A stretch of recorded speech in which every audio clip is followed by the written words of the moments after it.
I locked the gate, and I wasn't backing down. Karen's eyes flashed with fury as she stormed toward me, fists clenched, ready to strike.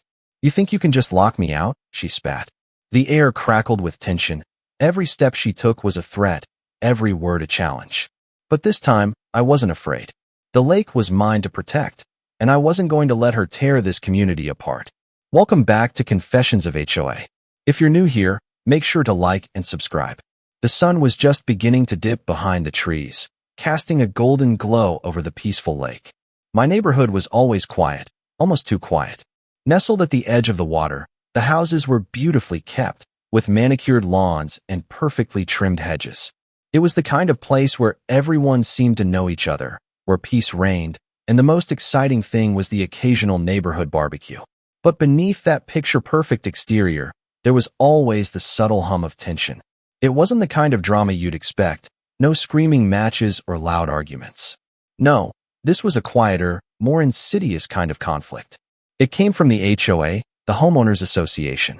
They were the unseen rulers, always lurking behind every decision. They controlled the rules for everything, from the color of your house to how many flowers you could plant in your front yard. Karen, the HOA president, had been the leader of this quiet dictatorship for years. She held the power like a tight grip on a steering wheel, making sure everyone stayed within the lines. Everyone feared her. Well, not feared, but respected, or at least pretended to. She had this way of making you feel like you were breaking the rules, even when you weren't. That's what I thought anyway. Life had been fine, the usual HOA fines here and there, but nothing out of the ordinary. That was, until I walked down to the lake one morning and my world shifted. There, by the water, I spotted something that made my heart skip a beat. A large sign with the words "Lake for Sale" in bold letters, planted right in front of my property.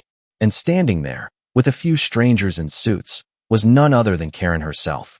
What was she up to this time? Why was Karen, of all people, standing by my property with real estate agents?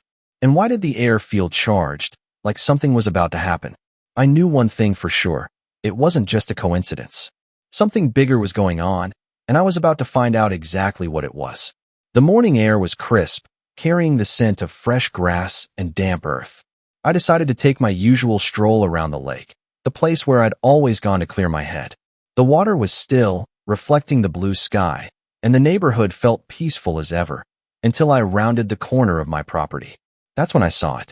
A large, glaring "Lake for Sale" sign stood at the edge of the water, right where my backyard met the shore. The letters were bold, screaming for attention, and the sign was freshly planted in the ground like it had been meant to stand there for weeks. But it hadn't. I'd been walking this path every morning, and that sign definitely hadn't been there yesterday. And there, standing next to it, was Karen, her familiar, smug expression plastered on her face as she stood with a small group of strangers in suits, talking to each other like everything was business as usual. The agents, I assumed, were with her. My stomach dropped as confusion and shock swept over me. Was she trying to sell my property? No, that couldn't be right. But then again, what right did she even have to put up a sign on my property? And why did the sign say "Lake for Sale"? Was she selling the whole lake, or just parts of it? The more I looked, the more unsettled I became. I started to walk closer, trying to make sense of it all, but something in my gut told me it was much worse than a simple misunderstanding. Was this a power grab? Was Karen trying to sell our shared property behind our backs? I couldn't stand by and let this slide. But before I could even get my bearings, Karen spotted me and quickly turned to whisper something to the agents, a look of panic flickering in her eyes. What exactly was she hiding? And why had she thought she could get away with this? Karen wasn't always this way, or at least, that's what I used to tell myself. When she first joined the HOA years ago, she seemed like just another overzealous homeowner who wanted to make sure the neighborhood stayed nice. But somewhere along the way, she morphed into something else, something far more controlling. She became the type of person who knew what time you left for work, what you were doing on the weekend, and heaven forbid you forgot to take your trash cans in before 7 p.m. Karen had a knack for making everyone feel like they were doing something wrong. It started with minor things, fines for grass being too long, complaints about porch decorations, and complaints about driveway stains that could barely be seen unless you were looking for them. But then it escalated. Over the past few months, Karen's sense of entitlement had grown to new heights. It seemed like nothing could satisfy her anymore. Her demands were becoming increasingly unreasonable. Rules about how you could paint your front door, what kind of plants were acceptable in your garden, even how far you could park your car from your house. If you didn't comply, she'd slap you with a fine or give you an official warning, and she loved nothing more than throwing around her HOA power. Every neighborhood meeting had turned into a show of her domination. She'd speak over everyone, dismissing their concerns like they were unimportant. I couldn't remember the last time a meeting had been productive without her, derailing it with some new rule or petty request. She seemed to thrive on the control, and everyone else just sat back, either too intimidated or too tired to push back. But the lake for sale sign? This time, she had crossed a line. The anger and betrayal I felt surged within me. Was she really trying to sell off parts of the lake without consulting anyone? It was clear. Karen had gotten too comfortable in her power. And this time, I wasn't going to let her get away with it. I couldn't stand there any longer, watching her talk like nothing was wrong. My feet moved before I even realized it. And within seconds, I was standing right in front of Karen and the agents. She looked up, a quick flash of surprise in her eyes, but it was gone just as fast.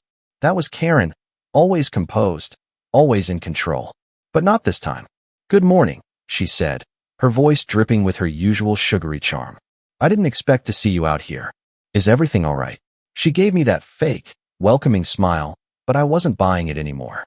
"I think you should tell me what's going on," I snapped, my tone sharper than I intended. "Why is there a lake for sale sign on my property? Are you trying to sell it?" Her smile faltered for a split second, but she recovered quickly. "Oh, nothing to worry about," she said, her hands waving dismissively. "Just some preliminary work. A few of us are exploring some options for the community. You know, improving the lakefront. It's just a little idea I've been working on for a while." My blood began to boil. Improving the lakefront? Was she serious? "You didn't think to ask anyone before putting up the sign?" I pressed, my frustration building.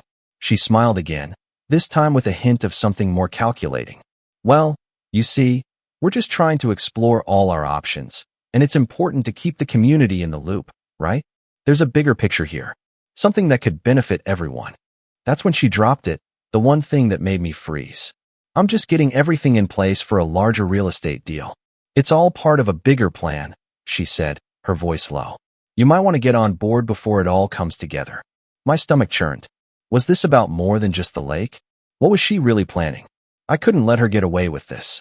But what was the bigger plan she was talking about? That conversation with Karen kept replaying in my mind as I paced around my house. A real estate deal? What did she mean by that? I had to know more. I couldn't just let it go, not with so many questions left unanswered. The agents who'd been with her had been too polished, too businesslike, and there was something about them that set off alarm bells. I spent the next few days doing some digging. I started by looking up the real estate agents' names, and to my surprise, they were associated with a well-known development company, one that specialized in high-end properties and land development. A quick search revealed they had been involved in several projects around the city, but none of them had been exactly community-friendly. They were known for bulldozing properties, clearing land for luxury developments, and working with wealthy investors to transform entire neighborhoods into exclusive enclaves. I felt a cold chill run down my spine. Karen had always talked about improving the neighborhood, but this was something else. She was secretly working with these agents, pushing a deal that could turn our quiet, peaceful neighborhood into something unrecognizable. I started to piece things together. The lakefront improvement Karen had mentioned earlier, was that just a cover for a much larger real estate scheme? Was she planning to sell parts of our community to the highest bidder without consulting anyone? The more I thought about it, the more it made sense. Karen had been making strange decisions lately, fines for trivial things, pushing for odd changes around the neighborhood, and now it all pointed to one thing: a business deal that could tear the community apart. I had to act quickly, but what could I do to stop it? The more I uncovered, the more it became clear. This was no longer just petty HOA politics. It was a full-blown real estate scheme, and it was threatening everything we had. What was Karen really planning? And was it already too late to stop it? The more I uncovered, the clearer it became. Karen wasn't just after the lake. She was playing a much bigger game. It wasn't about improving the neighborhood, as she'd claimed. No, it was all about money and control. The lake was just the beginning, a way to draw in potential buyers, but the real plan was far more sinister. She was orchestrating the sale of several properties around the lake to a large development corporation.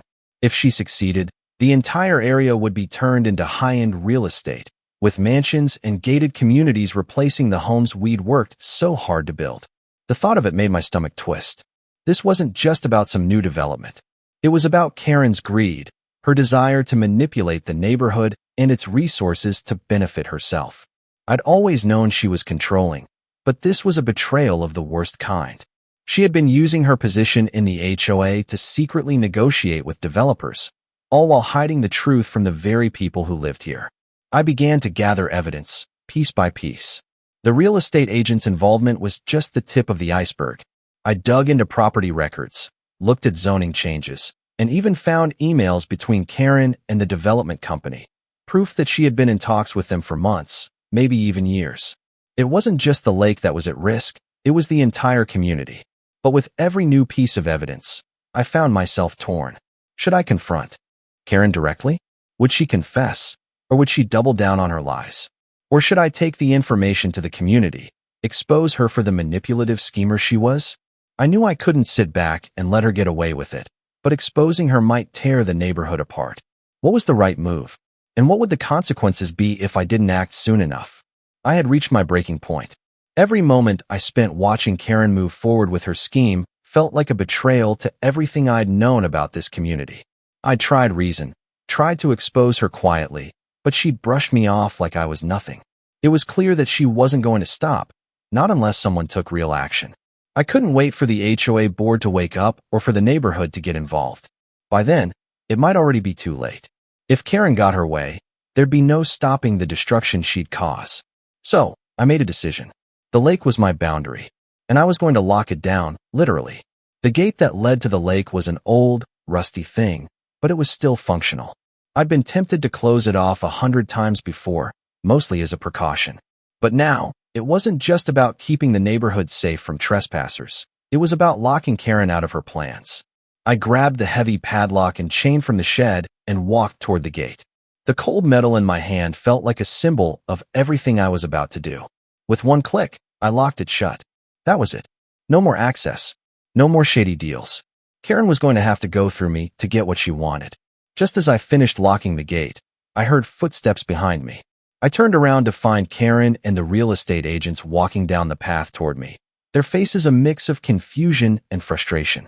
Karen's eyes widened when she saw the locked gate, and she immediately stepped forward, her voice dripping with anger. "What do you think you're doing?" she demanded, her hand resting on the gate as if willing it to open. They were trapped now, and I wasn't backing down. But how far would Karen go to get what she wanted? Karen's eyes flashed with fury as she stared at the locked gate. She stepped forward, fists clenched, ready to lash out. "You think you can just lock me out like this?" she spat. Her usual composure was gone now, replaced by a mix of anger and panic. "You don't get to make decisions for the whole neighborhood. I run this place, not you." I stood firm, feeling the weight of her words, but I wasn't going to back down this time. "You don't run anything anymore, Karen. You've crossed a line, and now you're going to answer for it," I said, my voice steady despite the tension that was building inside me. The agents behind her exchanged uneasy glances, their polished professionalism slipping. One of them stepped forward, trying to smooth things over. "Look, we don't want any trouble," he said, his tone forced. "We're just here to—" "No," Karen snapped, cutting him off. "This is an HOA matter, and I have every right to. You have no right to sell this lake or any property around it," I interrupted. "And I'm not going to let you destroy this neighborhood for your own profit." Her face turned red with rage, but I held my ground. I wasn't afraid of her threats anymore. She raised a hand, as if about to make another demand, but I saw her hesitate when she realized I wasn't backing down. She tried a different tactic, her voice dropping to a more sinister tone. "If you want to play it this way, you'll regret it. I'll find you. I'll find every single person who's ever stood in my way. You'll be drowning in paperwork, and the HOA will make sure you pay for this." I felt a rush of frustration, but also something else. She thought she still had power over me, but I was done. I pulled out the folder I'd been carrying. The one full of evidence, the emails, the records, the secret dealings between her and the developers. Is this how you operate, Karen? Behind closed doors, using your position for personal gain.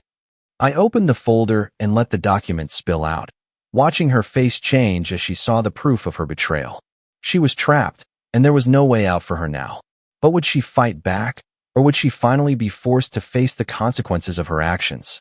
The HOA meeting room was packed. I could feel the tension in the air, the murmur of uneasy conversations from my neighbors who had no idea what they were about to learn. Karen sat at the head of the table, looking uncharacteristically tense. She kept glancing around the room, her eyes flickering nervously. I could tell she was trying to keep her cool, but her facade was cracking. As I stepped to the front, I could feel the weight of the moment. The evidence I had gathered, Karen's emails, the secret contracts, the development plans, was all in my hands. This was the moment of truth.